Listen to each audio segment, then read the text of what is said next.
The morning began like any other on Earth.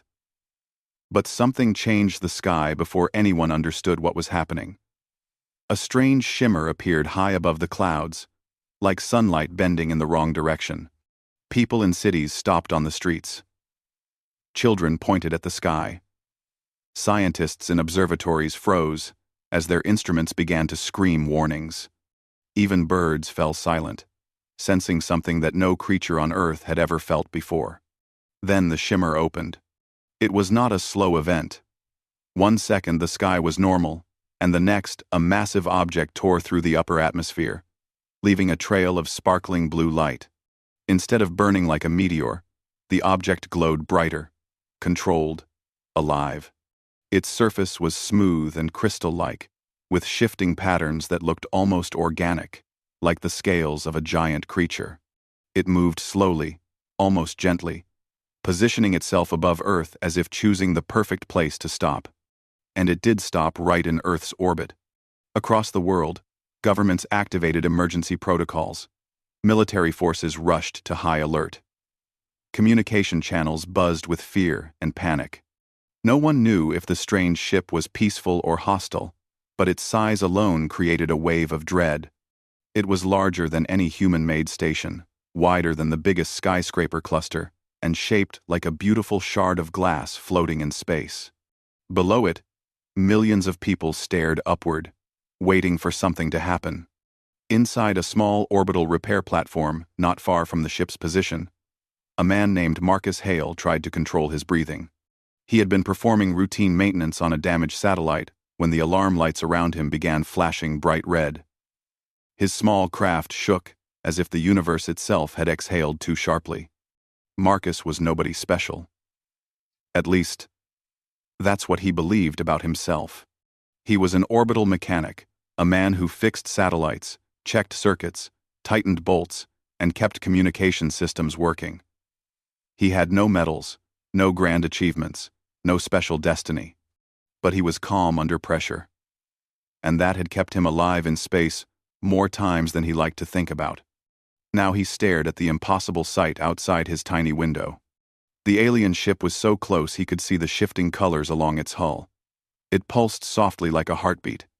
Marcus tried contacting command, but static filled his headset, followed by broken fragments of panicked voices. Something moved on the ship. A section of the crystal surface separated, opening in a smooth, silent motion. A bright path of light extended outward, almost like a bridge, reaching into space. Marcus felt a strange pull in his body, not physical but emotional, like something inside him suddenly woke up. Then a figure stepped out. She was tall, elegant, and unlike anything Marcus had ever seen. Her body was humanoid, but her skin shimmered like liquid silver. Her eyes glowed deep violet, ancient and intelligent, and her long hair floated around her as if space itself bent to her presence. She wore armor made of the same crystal material as her ship, each piece carved with delicate, flowing patterns. The alien queen, though Marcus did not know her title yet, looked directly at him. Marcus's craft trembled. Warning lights blinked, but he could not look away. Her gaze seemed to reach through the hull, through the metal, through the endless silence of space, and settle on him as if she had spent centuries searching. The queen raised one hand. Light surged around her arm, and in an instant she vanished. Marcus gasped. His gloved hands tightened around the controls. Before he could react, a burst of soft light filled the cabin behind him. He spun around, and she was there. The alien queen stood inside his cramped craft, her presence filling the space with a warmth Marcus did not understand. She was taller than him, graceful and strong, but there was no threat in her posture. Instead, something like relief washed over her features, as if she had finally reached something she longed for. Marcus tried to speak, but words stuck in his throat. What are you doing here? Who are you? The queen did not answer immediately. She stepped closer to him, with slow, careful movements. Her eyes softened, and her glowing fingertips reached out toward his helmet. Marcus wanted to step back, but something held him still. Not fear, but a strange sense of familiarity. It felt impossible, but he felt like he had met her before. When she finally touched his helmet, her hand moved with surprising gentleness. Her voice, when she spoke, was soft and musical, filled with emotion he could not name. "At last," she whispered, "I've found you. My human." Marcus's heartbeat thundered in his ears. "Found? Me? I'm just an engineer. You must be mistaken." But the queen shook her head slowly, and for a moment Marcus saw something behind her eyes: pain, exhaustion, hope. She had crossed the stars. She had come with a ship the size of a city. She had stepped across the vacuum of space itself. All of that to find him. Before Marcus could ask another question, a sharp alarm blared through the small craft. His communication panel flickered back to life, and a flood of worried voices returned. "Marcus. Marcus, do you read? That thing appeared right outside your... We're detecting a life form inside your... Don't move. Backup is incoming." The queen tilted her head, listening to the chaotic human transmissions. Her expression changed from relief to calm determination.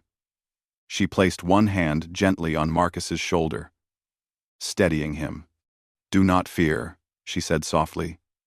"Your people misunderstand. They do not yet know why I am here." Marcus swallowed hard. "Then why are you here?"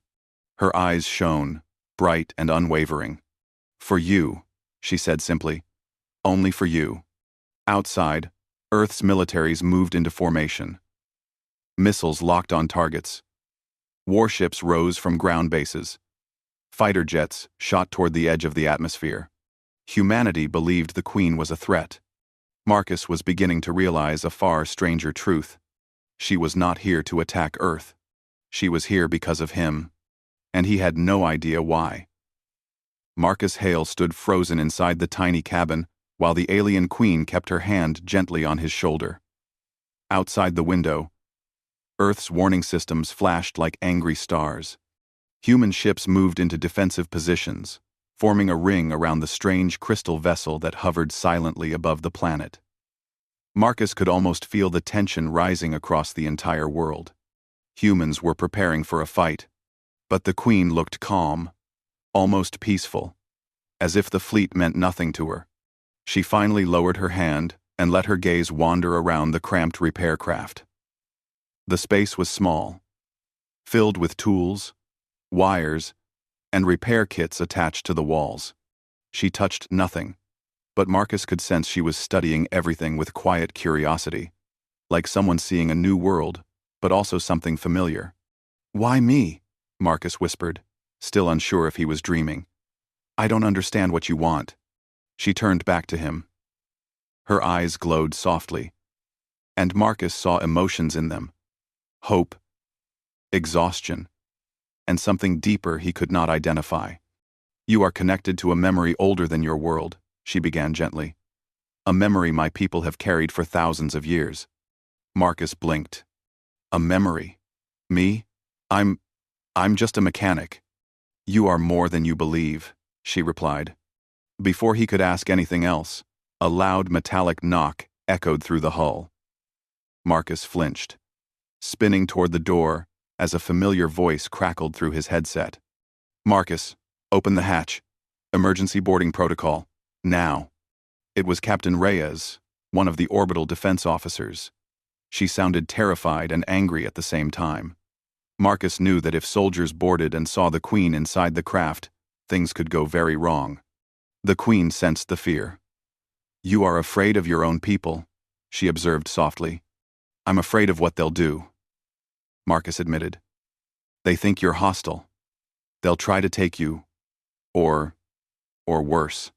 The Queen stepped closer, and again Marcus felt that strange pull, like gravity made of emotion. "I will not harm them," she said, "nor will I let them harm you." The hatch lock clanked again, harder this time. "Marcus, if you don't open this door in the next 10 seconds, we'll cut it open." Marcus made a quick decision. "Stay behind me. Please, just don't make sudden moves." The Queen agreed with a small nod. Marcus pressed the release. The hatch slid open, and 3 armed soldiers rushed inside, weapons raised. Their helmets reflected the flashing red lights, and their boots thudded loudly in the tiny space. Then they saw her. The soldiers' hands tightened on their weapons, fingers hovering over triggers. Captain Reyes, leading the group, stared, wide-eyed at the Queen, but tried to keep her voice steady. Marcus, step aside.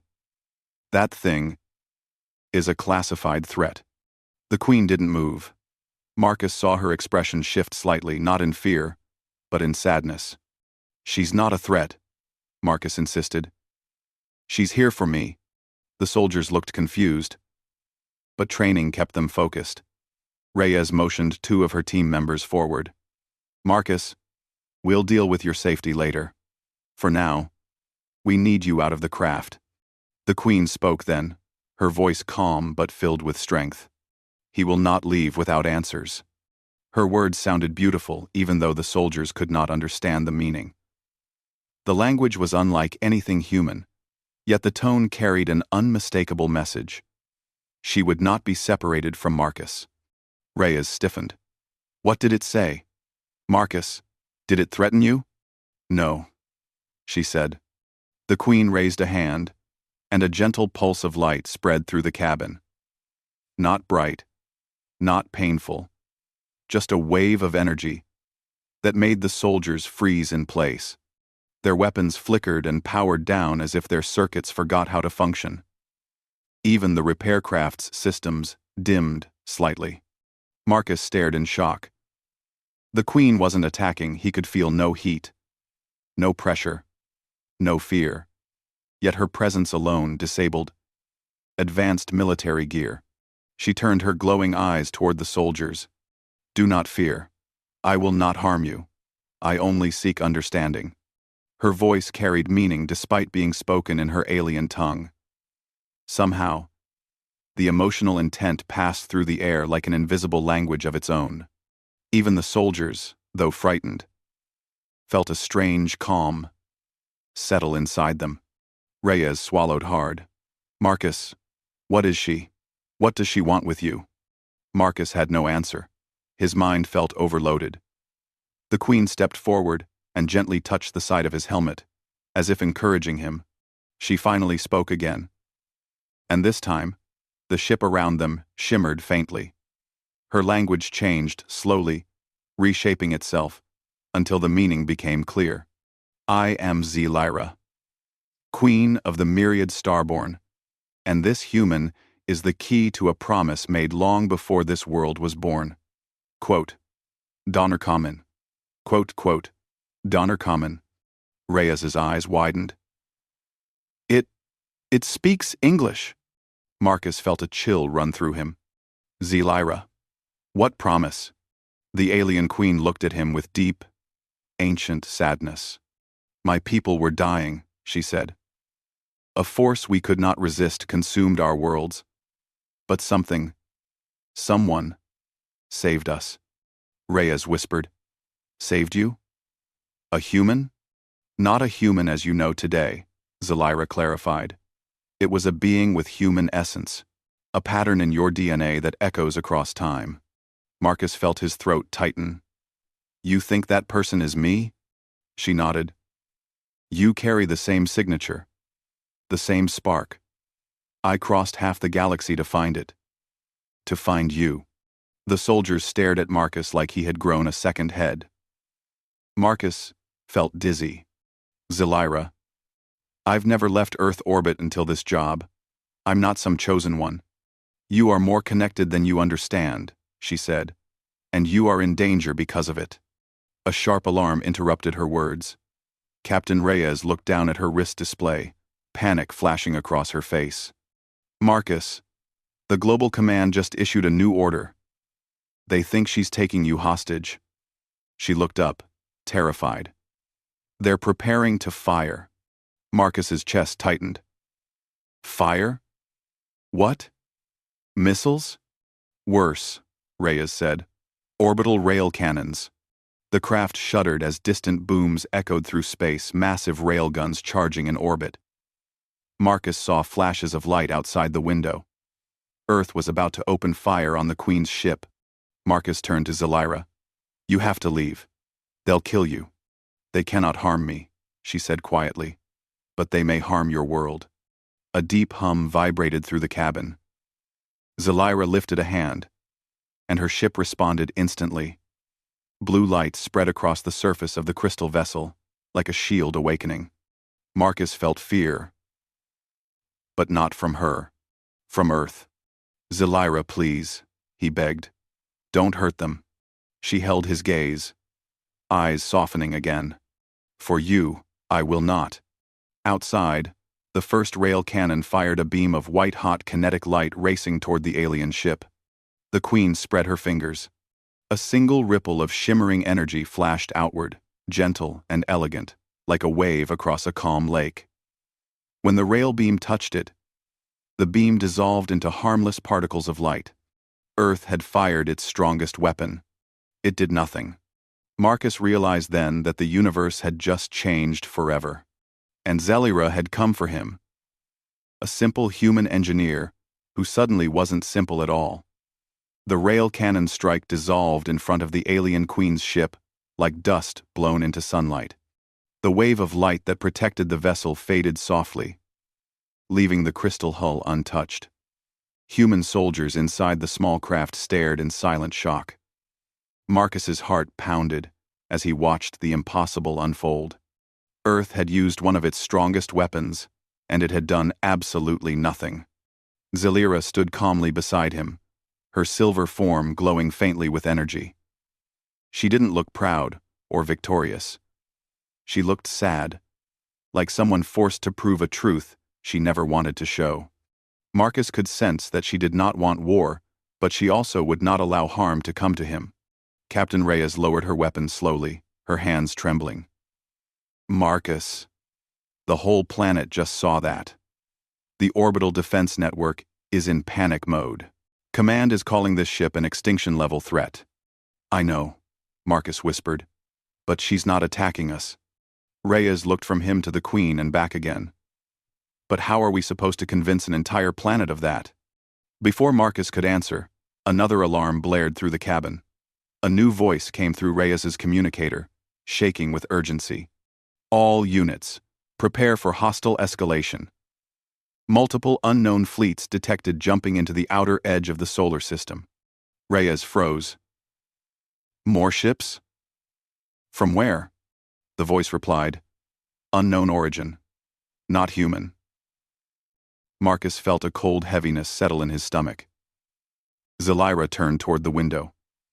And a shadow crossed her expression, a shadow of old fear. "They have come," she whispered. Marcus stepped closer to her. "Who?" "You told me your people were hunted by something. Are they here now?" She nodded slowly. "Yes. They followed the signal of my ship. They have waited for a moment of weakness.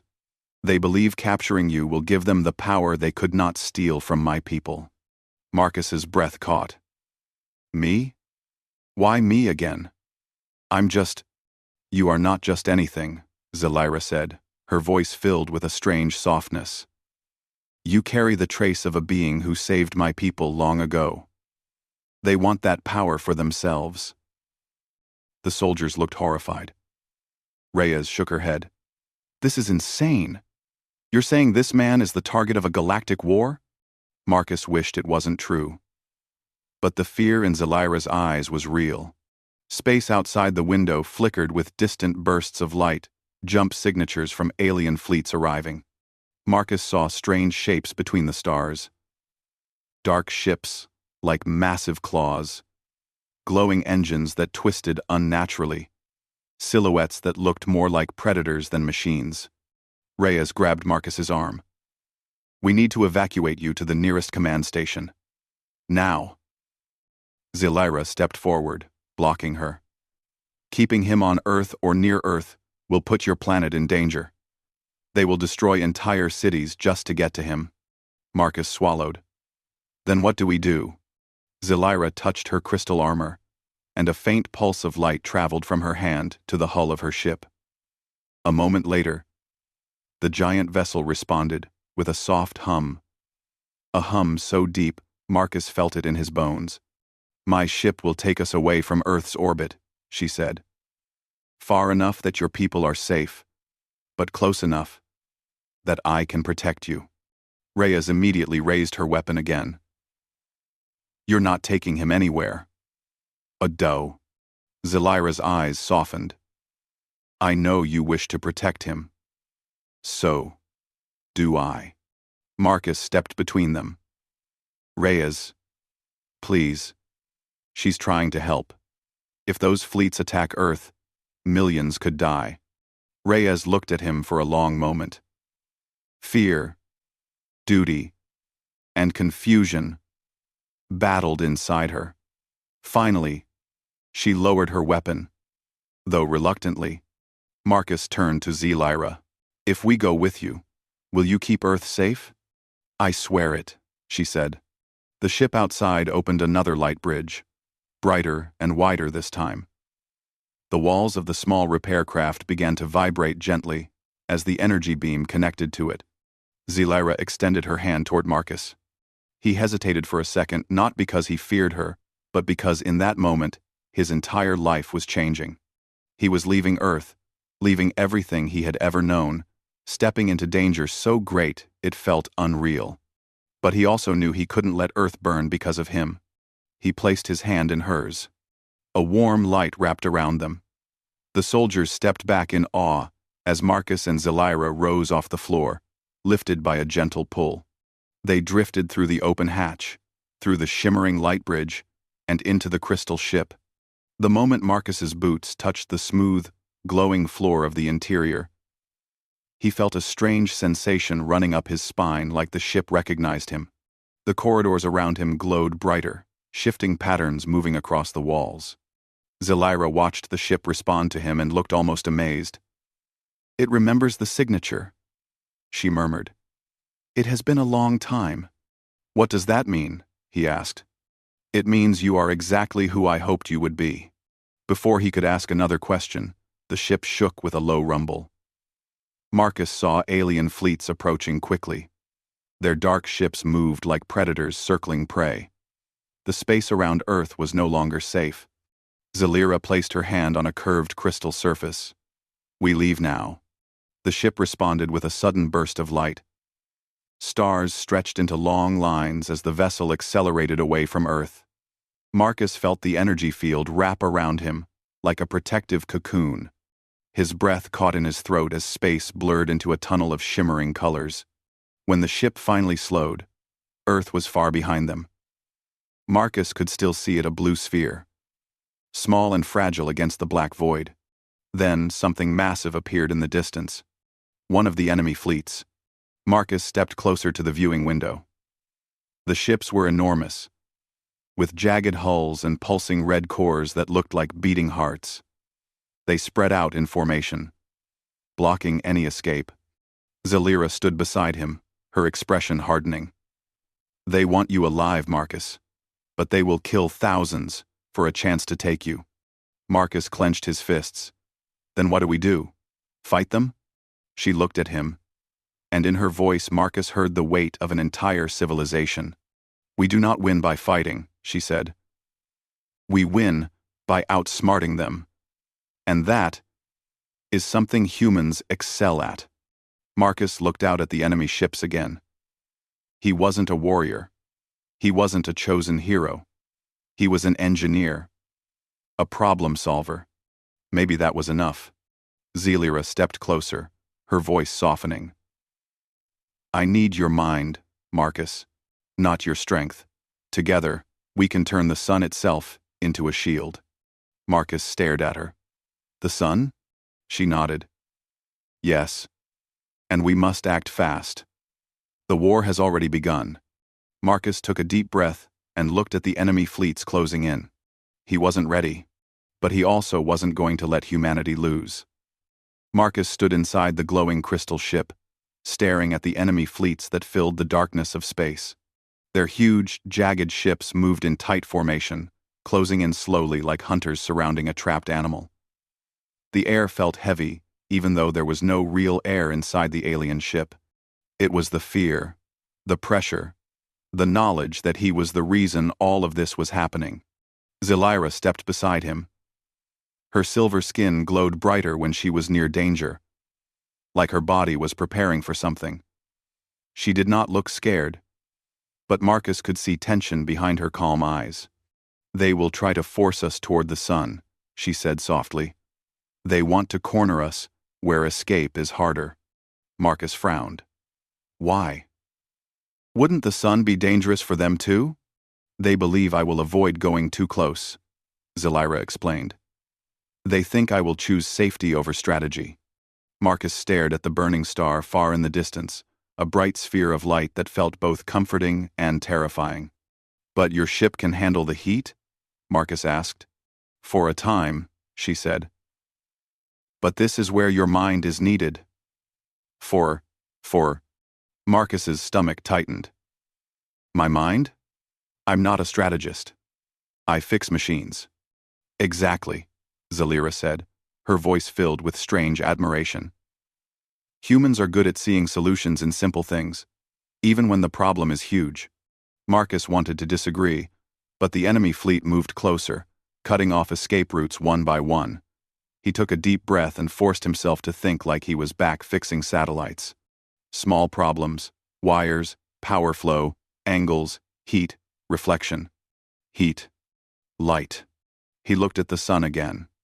"Zelira," he said slowly, "can your ship control energy flow?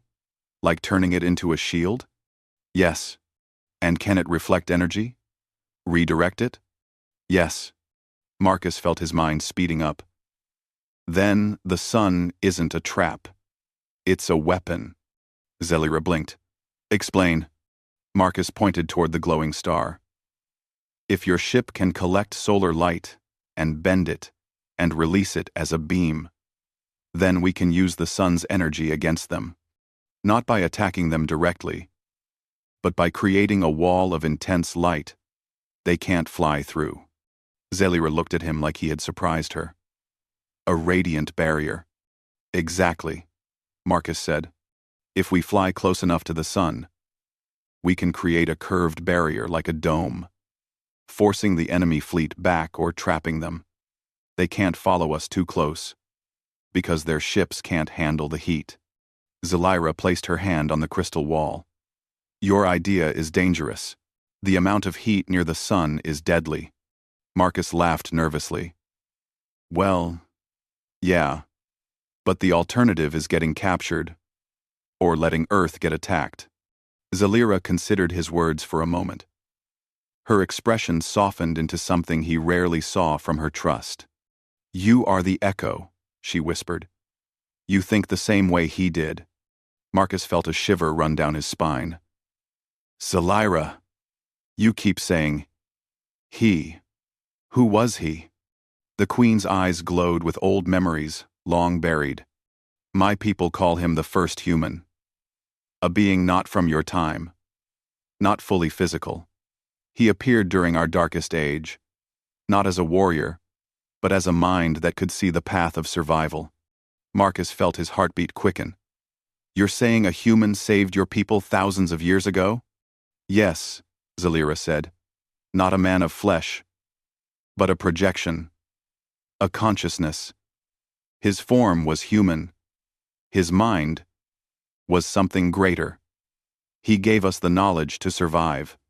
And before he vanished, he left a pattern in the universe." Marcus swallowed.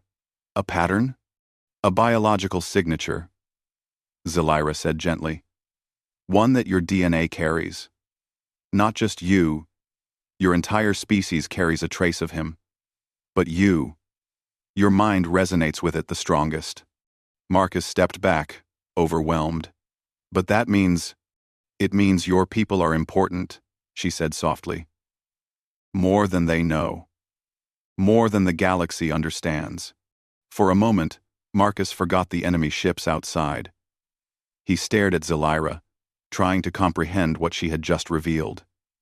Humans were not small and unimportant. They were carrying something ancient inside them. Something powerful.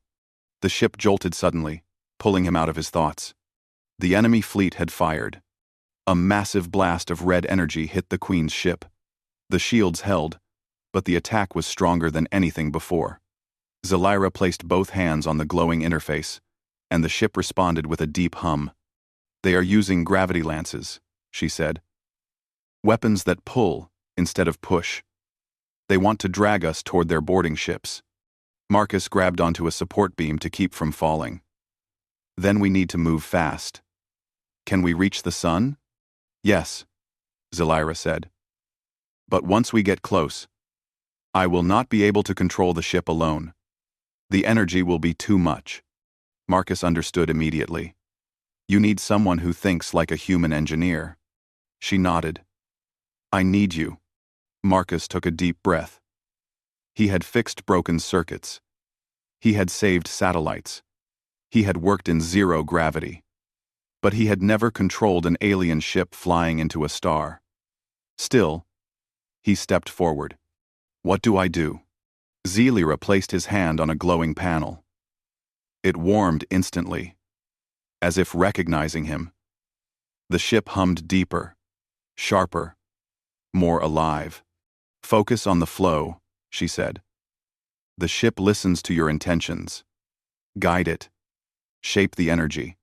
I will amplify what you create." Marcus concentrated. He imagined the solar light as a river, the ship as a series of channels, redirecting, bending, guiding. His mind slipped into problem-solving mode, the familiar feeling of fixing something complex with simple understanding. The ship responded. It turned sharply toward the sun, speeding forward with sudden force. The enemy fleet followed, but slowed as the heat increased. Their ships struggled, engines flickering. Zelira watched Marcus with awe. "You control it, as if you were born to." Marcus didn't look up. Sweat beaded on his forehead. "Just keep them off us. Just..." The crystal ship accelerated again, diving deeper into the glowing solar halo. The light was blinding, but the shield around the ship grew stronger, thicker, brighter. Marcus felt the energy flowing through his fingers, like warm electricity. "Now," he whispered, "we bend it." He focused hard, imagining a curve, a dome, a shield stretching outward like a giant sphere of light. The ship obeyed. A huge arc of solar energy formed around them, a glowing wall spreading from the ship into space. The enemy ships tried to push forward, but the heat slammed into them like a tidal wave. Their shields cracked. Their engines sputtered. They retreated in panic. Zelira let out a breath of relief. "You did it." Marcus opened his eyes slowly. "We're safe?" "For now," Zelira said, "but they will return with more ships, and soon the truth must be revealed." Marcus frowned. "What truth?" She looked at him with deep sadness mixed with hope. "The truth of who you really are." Marcus felt his heart stop for a moment. And then the ship shook again, this time not from an attack, but from something awakening deep within its core. Something responding to Marcus. Something ancient. The crystal ship vibrated with a strange, deep sound, like something old and powerful was waking up from a long sleep. Marcus felt the hum travel through the floor and into his bones. His hand was still on the glowing control panel, but now the light beneath his fingers pulsed in rhythm with his heartbeat. Kalira watched him closely. Her expression was calm, but her eyes betrayed worry. She had seen many things in her life: wars, dying stars, forgotten civilizations, but she had never seen a human connect to a myriad starship like this. "Marcus," she said quietly, "you must release the panel." He tried, but his hand wouldn't move. It felt like the ship was holding him in place, not with force, but with connection. I can't let go," Marcus whispered, panic rising in his voice. Light flooded the room. Patterns on the walls shifted into spirals and waves, forming symbols Marcus didn't understand. Memories that were not his flickered in his mind, flashes of ancient stars, ruined planets, and the image of a glowing figure shaped like a human, but made of pure energy. Marcus gasped. "Zelira, what is happening to me?" She stepped closer, her voice soft. "You are awakening the echo." Marcus felt a rush of warmth, then coldness, then 1,000 emotions all at once. He saw images of the first human, the being Zelira had described, a being that wasn't from the past or future, but from a place beyond time. A mind that carried the knowledge of a dying universe and sent a piece of its essence backward through the ages. That essence was now inside Marcus, pulsing like a second heartbeat. "I'm not him," Marcus said, shaking. "I'm not that being." "No," Zelira agreed. "You are not him. But you carry a seed of what he was. And now that seed is waking." Marcus closed his eyes, trying to breathe. He remembered who he really was, an engineer, a simple man from Earth, someone who fixed broken wires and scraped ice off solar panels. He wasn't a chosen one. He wasn't a savior. But the universe didn't seem to care what he believed. Outside the ship, the enemy fleets regrouped. Their massive dark vessels spread out, forming a circle around the solar system's edge. They were afraid of approaching too close to the sun, but they also knew the Queen's ship couldn't hide forever.